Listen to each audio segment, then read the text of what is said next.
मैं चाहूँगा जो कुछ सवाल हमने सर आपसे डिस्कस किए थे नहीं, आपसे क्या पूछें, आप क्या कवर कर देंगे और क्या छोड़ देंगे ये मुझे भी नहीं पता था। तो मैंने कहा मैं अपनी पूरी तैयारी करके आऊँ, एग्ज़ाम देने जा रहा हूँ और टीचर सामने बैठा है। तो सर जो हमारी बात हुई थी, अभी आपने कहा जैनिज़्म में अहिंसा परमो धर्म, हम किसी जानवर किसी आदमी को चोट ना लगे उसके बारे में तो बहुत बात करते हैं, बट आपसे जब डिस्कशन होता है हम मानसिक हिंसा के बारे में बात नहीं करते। जो दिमाग के अंदर हमारी हिंसा, हम किसी को हिंसा पहुंचाते हैं और कोई हमें हिंसा पहुंचा रहा है, हम उसके बारे में कोई बात नहीं करते। ऐसा क्यों? मुझे लगता है कि जो गहरे कंसेप्ट्स हैं उनको समाज के लोग आसान करके समझते हैं। अहिंसा एक बहुत गहरा विचार है। महात्मा गांधी ने भी खुल के ये बात कही कि मैंने अहिंसा का विचार जैन दर्शन से लिया, महावीर जी से लिया।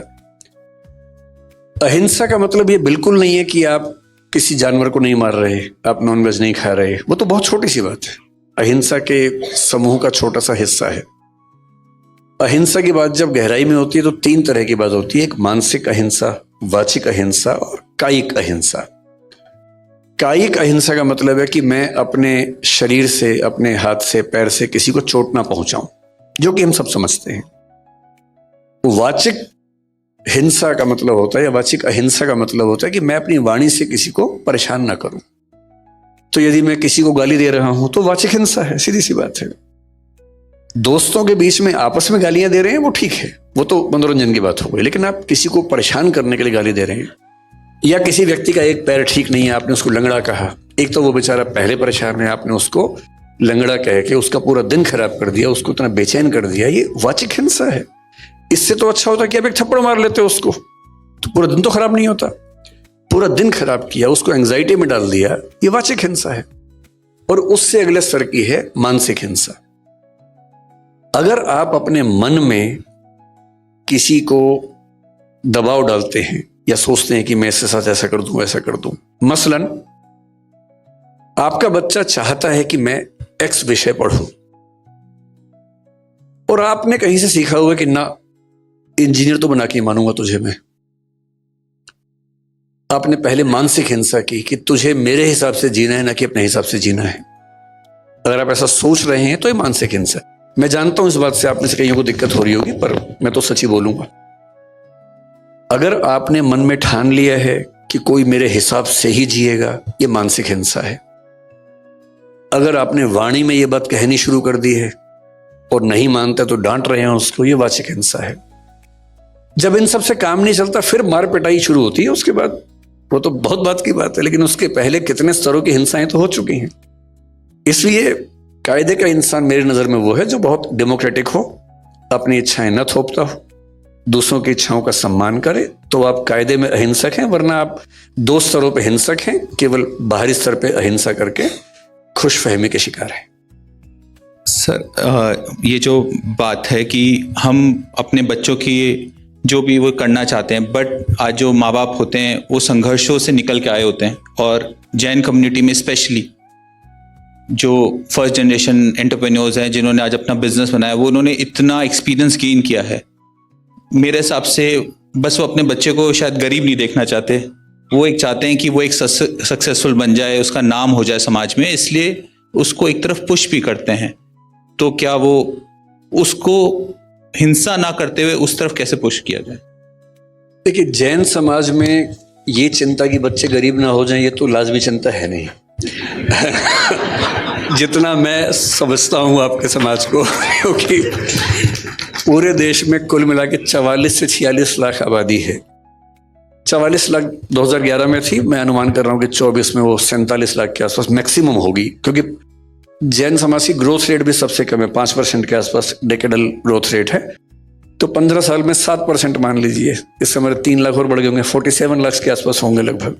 इतनी ही आबादी है, और ये भारत की नहीं दुनिया भर की बता रहा हूँ मैं, भारत तो है ही। और इतनी आबादी के पास जितने रिसोर्सेज हैं वो इतने हैं कि 10-20 करोड़ लोग भी पल जाएंगे आराम से, उसमें कोई चिंता वाली बात नहीं है। तो आप अगर ये कह रहे हैं कि हम चाहते हैं कि हमारे बच्चे गरीब ना हो, तो आप ऐसा तनाव मत लीजिए। मैं ये बात में ये बात मैं 2 वजहों से कह रहा हूं। मैंने आज तक जैन और सिख समाज में गरीब लोग नहीं देखे।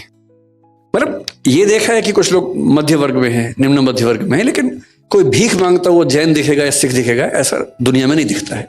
और ये बड़ी बात है। यहूदियों के साथ भी ऐसी बात है, नहीं दिखते हैं, तो ये बात है उनके बारे में। दूसरी बात और भी अच्छी है, बाकी समाजों में ये हो सकता है कि बाप ने खूब पैसा कमाया, माँ ने खूब पैसा कमाया और बाद में बच्चों ने उनको घर से बाहर निकाल दिया। आपके समाज में ये भी नहीं हो सकता, क्योंकि जैन समाज में उद्यम का मामला है और उद्यमियों को अच्छे से पता होता है कि पैसे की सेफ्टी कैसे करनी है। तो वो इतनी इन्वेस्टमेंट्स और सेविंग्स और वो सब करके रखते हैं कि बच्चा कितना भी नालायक हो, सड़क पे आना ही पड़े तो वो आएगा, हम तो नहीं आएंगे। अगर कभी हमारे परिवारों में ऐसा हो सकता है कि भाई माँ बाप ने नौकरी की, हम तो नौकरी वाले परिवारों से हैं, हमारे पूरे खानदान में मैं लगभग अकेला हूं जो उद्यमी है, बाकी सब नौकरी करने वाले लोग हैं। मैंने भी शुरू में नौकरी की थी। तो क्या होता है कि जिंदगी भर कमाते हैं, फिर एक घर बनता है, फिर बच्चा कहता है कि पेंशन के पैसे मुझे अपना उद्यम करना है या कुछ करना है। पेरेंट्स इमोशनल हो जाते हैं कि बच्चा ही तो है, उसको पैसे दे देते हैं। फिर 2, 4, 5 साल बाद नीयत बदल सकती है बच्चों की, फिर एक दिन घर से बाहर फिकवा देंगे पेरेंट्स को। ऐसा हो सकता है, जैसे हमने कुछ घटनाएं देखी। अब ये पेरेंट्स मूर्ख पेरेंट्स हैं, इन्होंने जिंदगी भर मेहनत करके घर बनाया, बच्चे को दे दिया, पेंशन के पैसे बच्चे को दे दिए, जो सेविंग्स थी बच्चे को दे दी।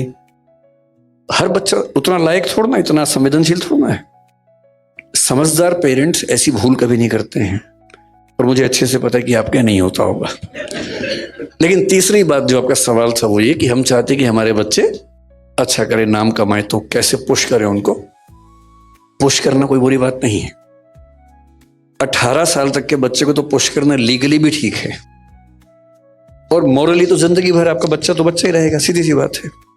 मैं सिर्फ इतना कह रहा हूं कि इम्पोज करने की बजाय अगर आप समझाएंगे तो वो आपका सम्मान भी करेगा, बुढ़ापे में साथ भी देगा, क्योंकि उसको पता है कि मेरी इच्छाओं का सम्मान किया गया था, तो वो आपकी इच्छाओं का सम्मान करेगा। आजकल कई देशों में क्या होता है, पनिशमेंट्स नहीं है। जैसे हमारे देश में तो मार पिटाई हो जाती है, स्कूलों में अब कम हो गई है। हमारी पीढ़ी आखिर ये जो खूब पिटी स्कूल में, आप भी शायद पिटाई होंगे ना। हाँ, अब आपके बच्चे नहीं पिट रहे होंगे, क्योंकि आजकल दिल्ली में और बड़े शहरों में ये कंसेप्ट आ गया है कि स्कूल में पिटाई नहीं करनी है। हाँ, माँ बाप भी नहीं चाहते कि बच्चे पिटे, और वैसे भी स्कूलों में भी ये विचार आजकल प्रबल है। अच्छा, टीचर से आप पूछे, टीचर्स बोलते हैं कि बच्चे बिना पिटे मानते ही नहीं है। सच बात क्या है, बच्चों को पनिशमेंट देना जरूरी है, लेकिन पनिशमेंट के 1000 तरीके हैं। मैं पिछले साल अमेरिका में 2 यूनिवर्सिटीज में मुझे बुलाया गया था बोलने के लिए, मिशिगन और येल में। तो वहां गया, तो वहां के कुछ पेरेंट्स से मिलना हुआ। मैंने उनसे पूछा कि मैंने कहा, जैसे हमारा बच्चा बहुत छांटा हो तो मेकअप तो लगाई देते हैं कभी कभी उसको, आप कैसे हैंडल करते हैं? बच्चे तो वहां भी ऐसे ही होते हैं। उन्होंने क्या किया है कि सॉफ्ट पनिशमेंट्स निकाल ली हैं।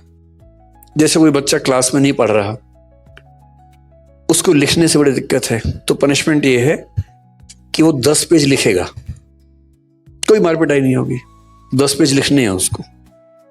कोई बच्चा बहुत बातूनी है, बहुत बात कर रहा, नहीं मान रहा, उसकी पनिशमेंट क्या है? अगले 4 घंटे तक वो अकेला बैठेगा, किसी से बात नहीं करेगा। उसके लिए वही इतनी बड़ी पनिशमेंट हो जाती है कि 4 घंटे चुप बैठना है। तो उसके बाद फिर वो कंट्रोल में आता है। 10 पेज लिखने हैं तो कंट्रोल में आता है। और उस पनिशमेंट से क्या हुआ? फायदा हो गया, लिखना भी सीख गया।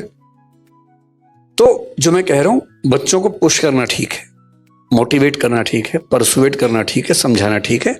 कोई बच्चा कहे कि मैं तो पापा राइटर बनना चाहता हूँ, सीए नहीं बनना चाहता, समझाइए उसको। और बच्चे बड़े समझदार होते हैं, उनको बस दोनों पक्ष समझाने होते हैं। आप 4 अच्छे सीए से मिलवा दीजिए, 4 अच्छे राइटर से मिलवा दीजिए, और जब उनसे मिलकर सारी बातें समझेंगे तो उनको खुद समझ में आएगा कि मेरे लिए क्या सही बात। और मैंने देखा है कि 90% से ऊपर मामलों में ठीक परसुएशन मिल जाए, ठीक से समझा दिया जाए, तो बच्चे समझ जाते हैं। और फिर वो उनको सेंस ऑफ ऑनरशिप होती है कि ये फैसला मैंने पूरे होशो हवास में खुद लिया था, मैं इसके लिए जिम्मेदार हूं। फेल भी हुआ तो जिम्मेदारी मेरी है, न कि मेरे माँ बाप की है। ये सेंस ऑफ ओनरशिप बहुत महत्वपूर्ण चीज है। सर, सेंस ऑफ ओनरशिप जो आज बात करते हैं, आज के पेरेंट्स, हमारी जनरेशन तो ऐसे रही है कि ऊपर भी पिटी और अब नीचे भी पिट रही है। तो लेकिन जो आज के पेरेंट्स हैं, पहले का तरीका था कि बच्चे को हमेशा कड़ाई में रखो, बट आज के पेरेंट्स का ये हो गया कि जो हमें नहीं मिला वो हमारे बच्चों को मिलना चाहिए। और बच्चों को सब कुछ मिलता है जो उनके विकास के लिए जरूरी है, बट इतना कुछ मिल जाता है वो डिस्ट्रैक्ट हो जाते हैं। वो एक उस पर उनको उस चीज का नहीं मिलता कि मेरे को सब कुछ मिल रहा है, और वो फोकस कैसे बच्चों के लिए। क्योंकि एक कवि है जिसने, मैं उसकी कुछ पंक्तियां यहाँ पे बोलना चाहूंगा। लोहा जितना तपता है उतनी ही ताकत बढ़ता है, सोने को जितनी आग लगे वो उतना प्रखर निकलता है, सूरज जैसा बनना है तो सूरज जैसा जलना होगा, नदियों सा आदर पाना है तो पर्वत छोड़ निकलना होगा। तो बच्चों को कि सब कुछ मिल रहा है तो कैसे एक डायरेक्शन के लिए आगे जाए। मतलब 3 बातें इसमें हैं। पहली बात यह कि आपने स्ट्रगल किया, हमने स्ट्रगल किया, हम चाहते हैं कि हमारे बच्चों को स्ट्रगल ना करना पड़े। बहुत जेन्युइन सी फीलिंग है ये, केवल मनुष्यों में नहीं हर प्राणी में फीलिंग है कि उनके बच्चों को संघर्ष ना करना पड़े। तो हम भी ऐसा चाहते हैं, हर कोई चाहता है। लेकिन होता क्या है कि जो हमारा थॉट पैटर्न है, रियलिटी उसके ठीक विपरीत है। जैसे आप हैं, मैं हूं और बहुत लोग हैं जिन्होंने बहुत स्ट्रगल करके अचीवमेंट्स हासिल की। जब अपने बच्चों को सुविधाएं देते हैं, उनका लॉजिक क्या होता है कि बेटा हम तो लाइट भी नहीं आती थी, टेबल लैंप जलाते थे। टेबल क्या, वो जो डिबरी वाला होता था, ऑयल वाला जो लैंप होता था, लालटेन जलाते थे, उससे पढ़ते थे। तुम्हें तो एसी, पंखा, कूलर सब कुछ मिला हुआ है, इतने बढ़िया लाइट्स मिली हुई हैं, लाइट भी नहीं जाती है, जनरेटर भी लगा हुआ है। बेटा एक तो हमारे पुरानी पीढ़ी में सब पेरेंट्स का स्कूल नदी के उस पार ही था। हमारा स्कूल तो नदी के उस पार था। मैं परेशान हूं कि सारे स्कूल नदी के उस पार थे, तो लोग इस पार क्यों रहते थे? उसी पार रह लेते। पर सभी के पिताजी नदी के उस पार पढ़ते थे, और नदी पे पुल भी नहीं होता था। नदी पैदल पार करते थे, 10 मील दूर चल के जाते थे, फिर स्कूल में स्ट्रगल होती थी। ये हम सब ने सुना है। लेकिन उनके बच्चों को सुविधाएं बेहतर मिली, हमारे बच्चों को और मिल रही हैं। लेकिन जो सही लॉजिक है वो क्या है? कोई व्यक्ति इतना महान इसलिए बना, इतना अच्छा इसलिए बना कि उसने स्ट्रगल की थी। क्योंकि स्ट्रगल करने से उसके अंदर जो स्मार्टनेस आती है, उसके बिना आ ही नहीं सकता। थॉमस एडिसन को स्कूल के लोगों ने कहा कि ये पागल बच्चा है, हम नहीं झेल पाएंगे इसको, स्कूल से निकाल दिया उसको। उसकी माँ बड़ी समझदार थी, तो बच्चे को माँ लेके आई घर। बच्चे ने पूछा, मम्मी मैं स्कूल नहीं जाऊंगा कल से? तो बोली, हाँ बेटा। क्यों? तो उसने कहा, प्रिंसिपल कह रहे थे कि बाकी बच्चे तुम्हारे साथ चल नहीं पाएंगे।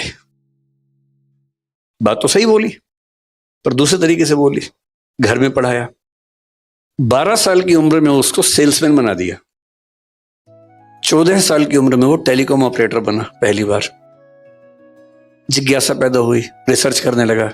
करते करते उसने 20-25 की उम्र में, जिसको हम फोनोग्राफ कहते हैं, उसका आविष्कार किया। और वो आदमी जिसको स्कूल ने पागल कह के, मेंटली रिटार्डेड कह के निकाला था, 1078 पेटेंट उसके नाम पे हैं। ये वो बच्चा था, क्योंकि उसको स्ट्रगल मिली। जिसको स्ट्रगल नहीं मिलेगी कोई खास तीर नहीं मार पाएगा। सही बात है। इसलिए अगर आप चाहेंगे आपके बच्चों को सारी सुविधाएं मिले, तो एवरेज लोग बनेंगे, बहुत खतरनाक किस्म के लोग बनेंगे, इस पर के चांसेस कम है। तो तरीका ये है कि सुविधाएं दें, थोड़ा सा लिमिट करें, और कोशिश करें कि किसी एक मामले में फायर उनके अंदर पैदा हो। किसी एक मामले में उनको 10 ऑप्शन दीजिए कि भाई तुम्हें खेलना है तो 4 दिन ये खेल खेल के देखो, क्रिकेट खेल के देखो, फुटबॉल खेल के देखो। जिस खेल में उनका एप्टीट्यूड ठीक से काम करे, उनका मन भी लग जाए, उसमें आगे बढ़ाइए। जिस दिन आपके बच्चे को कोई फील्ड मिलेगी जहां उसका मन कर जाएगा, फिर ये चीज बीच में नहीं आएगी कि सुविधाएं हैं तो बच्चे आगे नहीं बढ़ रहे, फिर बढ़ेंगे। उनको इंटरेस्ट वैसा डेवलप होना चाहिए। तो आपके और मेरे लिए सलाह ये है, क्योंकि हमारे बच्चे उस स्थिति में है कि संघर्ष वैसे तो नहीं मिलेगा उनको, तो थोड़े और संघर्ष, थोड़ा हॉस्टल लाइफ जब मिलेगी, बाहर जाएंगे, 50 लोगों से मिलना जुलना होगा, वो होगा। एक ऐसी फील्ड चुनवा दीजिए जो उनके इंटरेस्ट की हो, और उसमें उनका मन करे कि मैं कमाल कर दूं, तो फिर आप पाएंगे वो सारे सिम्टम्स दिखेंगे जो हमें अभी नहीं दिख रहे। एक इसमें आखिरी छोटी सी बात मैं आप सबसे रिक्वेस्ट करूंगा देखिए, मेरा एक बेटा है, एक बिटिया है, जो मतलब हमारे भाई साहब की बेटी है, हमारे साथ रहती है। दोनों बच्चे 17 साल के भी हैं, 18 के होने वाले हैं। एकदम सामान्य बच्चे हैं, पढ़ने में भी सामान्य हैं, हर चीज में सामान्य है। ज्यादा स्ट्रेस लेना नहीं है, साधारणता को एंजॉय करना है। हर बच्चा महान नहीं बन सकता। और एक बात और ध्यान रखनी है, जब तक स्पार्क ना हो आप कुछ बड़ा नहीं कर सकते। और स्पार्क हर व्यक्ति के जीवन में अलग अलग टाइम पे आता है। विवेकानंद जब तक रामकृष्ण परमहंस से नहीं मिले थे, वो स्पार्क नहीं आया था। वहां जाके स्पार्क आया, तब वो महान बने। महावीर स्वामी 30 की उम्र में घर से निकले और उसके बाद 12 साल तपस्या की उन्होंने। भगवान बुद्ध 28 की उम्र में घर से निकले। आप पाएंगे जितने महान लोग हैं, लगभग 28 से 35 के बीच की एज में वो महानता के पहले बिंदु पर पहुंचते हैं। और हम 13 साल में, 14 साल में उम्मीद करें कि बच्चा कमाल कर दे। उस स्पार्क का वेट कीजिए, चिंगारी कभी तो लगेगी। वो चिंगारी जब लगेगी कमाल हो जाएगा, आप चिंता मत कीजिए। चिंगारी का इंतजार कीजिए, चिंगारी का माहौल बनाइए, घास फूस इकट्ठा करते रहिए ताकि चिंगारी आए तो आग लग जाए। बस हमारा उतना ही काम है। आपने थॉमस एडिसन का कहा कि वो सेल्समैन बना। सेल्समैन तो आप भी बने थे, आपने कैलकुलेटर बेचे। तो जब जिंदगी का आपका वो पड़ाव आया, जब आप डाउन एंड डस्टेड थे, तो वहां से कैसे उठे?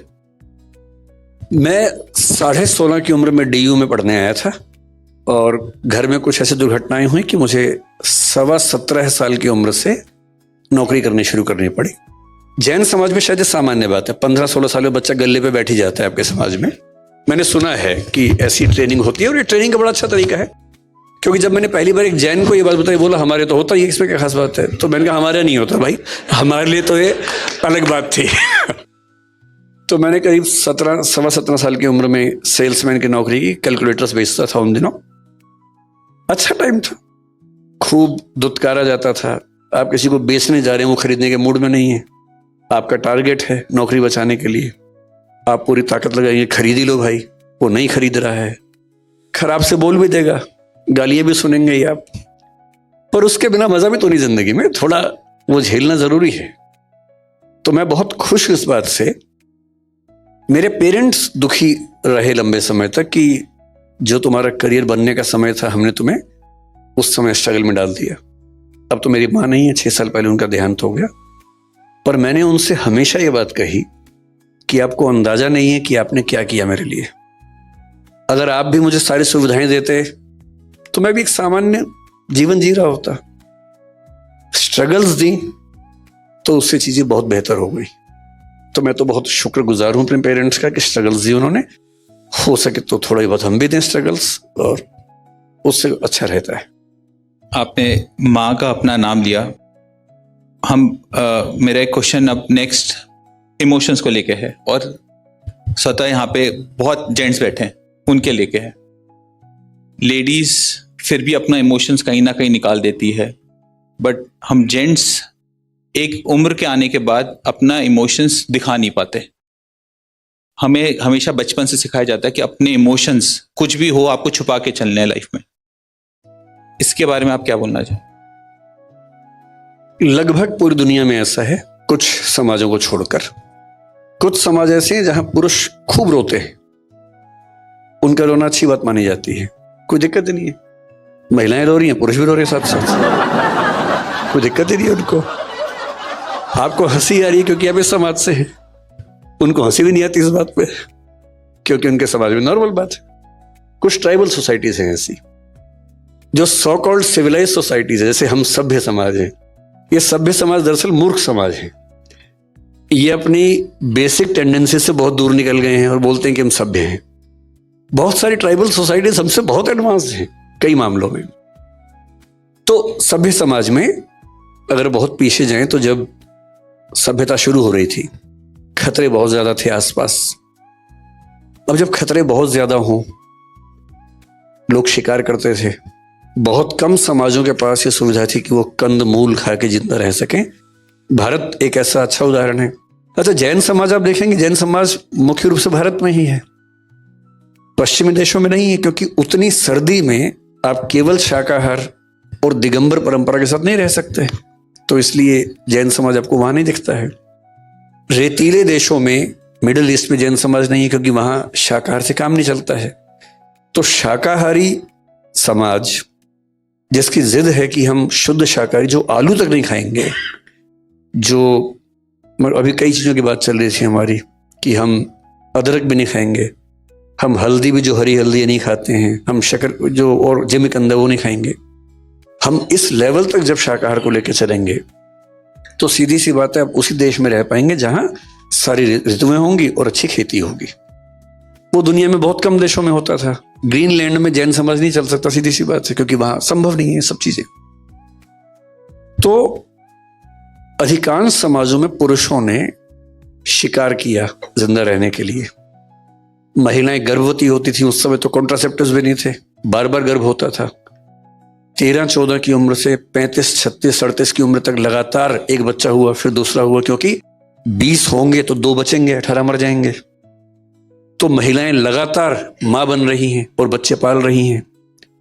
पुरुष की जिम्मेदारी है कि बाहर जाके कुछ लाना है खाने को, शिकार करना है। शिकार करने गए हैं तो शिकार हो जाने का खतरा भी है, सीधी सी बात है। तो उस समय के पुरुषों की जो परवरिश हुई वो ये थी कि उनको बहुत साहसी होना है, लड़ाकू बनना है। और जो बहुत लड़ाकू है वो रोता वो ठीक नहीं लगता है। इसलिए उन समाजों ने एक नियम बनाया कि लड़के रोएंगे नहीं। मन में तो आएगा इमोशन, रोना नहीं, दबा लेना है। और ये होते होते पीढ़ी दर पीढ़ी एक ऐसी नॉर्म बन गई कि लड़कों का रोना कमजोरी का लक्षण बन गया। अब तो घरों में क्या है, 2 साल का लड़का भी रोए तो क्या बोलते हैं मम्मी और पापा, तो लड़की है, तू तो बेटी है। और उसको इसमें 2 बात समझ में आती है, एक तो एक ही गलत है, दूसरा लड़की होना लड़का होने से खराब बात है। क्योंकि कोई लड़का रोए और आप कहें तो लड़की है, इस पे अंडरस्टूड है कि लड़की होना खराब बात है, लड़का होना अच्छी बात है। और धीरे धीरे लड़के सोचते हैं अच्छा मैं खास हूं, मुझे रोना नहीं है, रुलाना है। और फिर वो जिंदगी भर रोता नहीं है। और जितना